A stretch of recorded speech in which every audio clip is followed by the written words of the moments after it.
Hey everyone. So this is going to be my introduction video for my Jupiter series that I am hoping to get out within the next couple of weeks, hopefully. um, but first of all, I just want to say that I hope everyone's okay and staying safe in the world and staying healthy. I know 2020 has been a crazy year. I don't even know what to say about it. America's having their Pluto return. I mean, sure as hell is hitting this country hard. Um, but yeah, I hope everyone's okay and just staying safe and taking care of themselves. And this series, I want to make it about existentialism and Jupiter, but more so your meaning and how Jupiter shows how you find your meaning. But I'm tying it into the existential theory in psychology and in psychotherapy because this theory is one of the main, I guess, techniques or approaches to like therapy and counseling, psychology, all that stuff, to help people find their meaning in life, to develop an understanding of what their meaning in life is. So I have notes here, so that's what I'm going to be reading out, but I'm going to try to be, brief, because I don't want to ramble too long. So basically, the Yalom, I think that's how you say his name, he was one of like the key figures for the existential movement, I guess, or maybe not movement, but the approach for this, the development of this theory. And he basically said that humans have to confront the givens of existence. And he said that these were freedom and responsibility, isolation, meaninglessness, and death. So these are part of what it means to be human, part of what it means to exist, right? We all have to face our mortality and face this idea of meaningless, this idea of purposelessness. So the key element of this therapy is that it actually, from what I've read and from what I've studied, it depends on the existential therapist, but for the theory alone, it doesn't actually take the past into consideration as much as other ones, where they put a lot of emphasis on the past and how that affects the present. What it actually does is it instead tries to promote insight into realizing that we're actually not defined by our past. It tries to promote insight so that people can understand the freedom that they have. But understanding that means also needing to confront responsibility. So this theory, like this approach in psychology, in counseling and psychotherapy, it helps people embrace freedom for their choices. It helps them embrace responsibility for their choices, because this is what helps people find the meaning in their life. This is what helps people find meaning. And it also helps them live authentically and live in the present.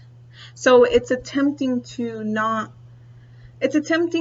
help people comprehend existence and what comes with existence. Anxiety is part of the human condition. That's one of the things that this approach emphasizes, that it's part of it, and it's about acknowledging that, because acknowledging it helps people focus on themselves, their identity, and then their own personal meaning. And that acknowledgement is what helps them make sense of life.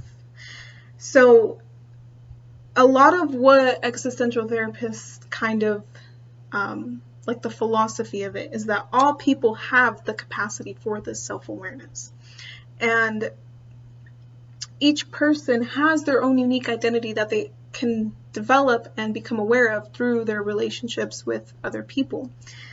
And also that sorry, I just blanked out.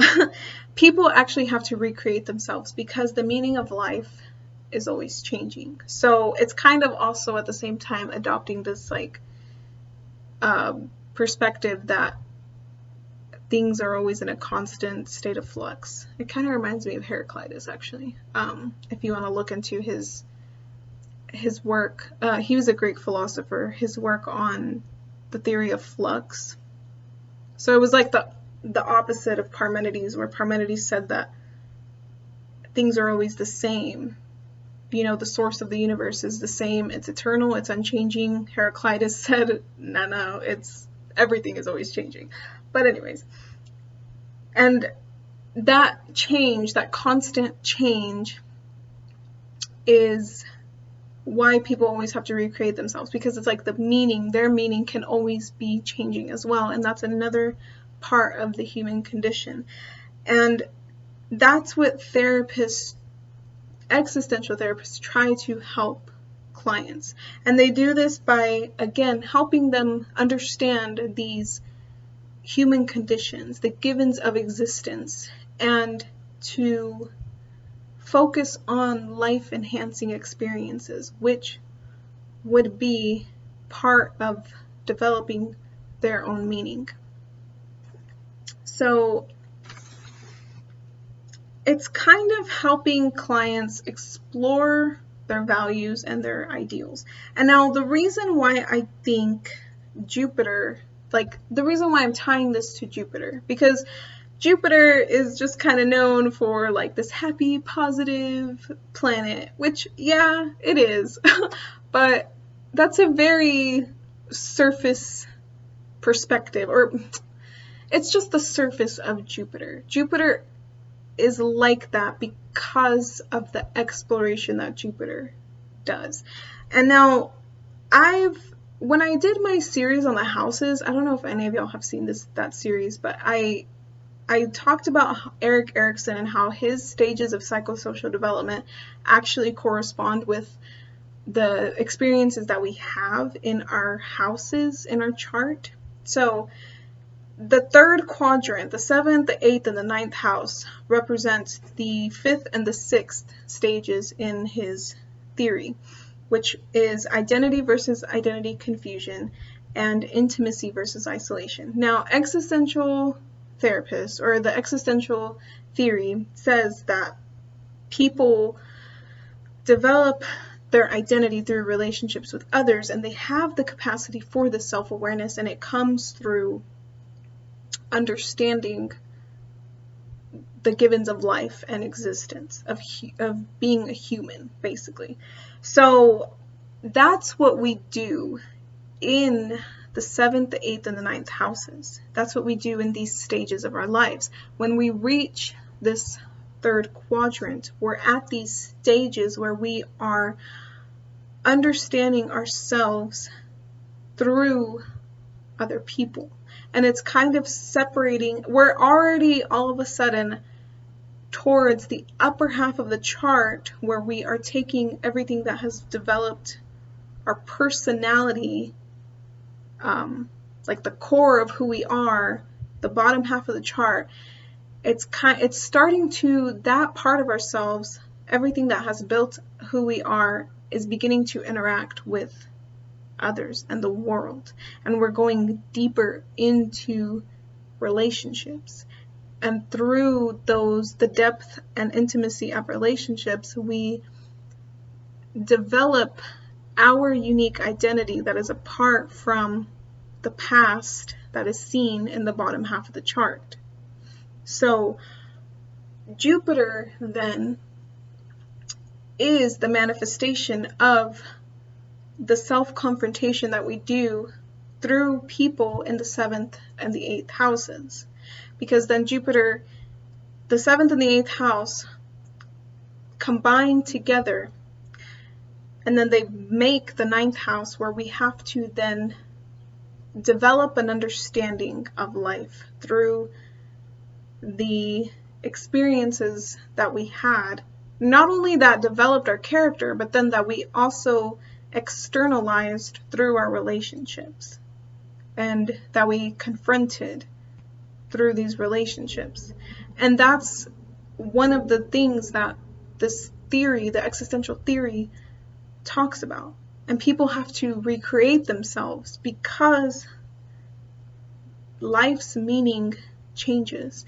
And that idea of change, of having to develop ideals and values, and confronting the freedom that we have and the responsibility that comes with that freedom, and the potential for there to be nothing, the potential for meaninglessness, all of that happens at the Sagittarius Jupiter level, because at that level we have to define our meaning, because that meaning is what takes us to the 10th house. We can't get to the 10th house if we don't have a purpose, but we don't have a purpose unless we define it for ourselves, and we can't define it for ourselves until we've lived life, until we have confronted existence, what it means to be human and to exist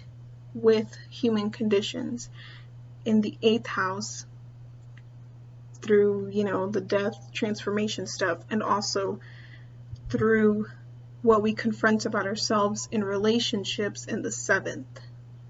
And then through that we move past the first bottom half of the chart. We move beyond the past. We move beyond the conditions that shaped who we were. And we come to Jupiter, where we find our meaning. And then I made a series on Saturn, and it's like that meaning helps us find our success. It helps us achieve our success, or it helps us materialize our success. It just helps us move forward in the world, because it's the value, it's the meaning that we give to life that gives us our sense of purpose in the world. So yeah.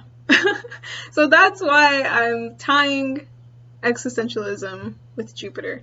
And I'm going to film individual Jupiter videos for each Jupiter placement and talk about how you find your meaning through your own personal Jupiter. So I hope that this video made sense, this introduction video, and yeah, so stay tuned for the rest of the series, and I will see you at your Jupiter video.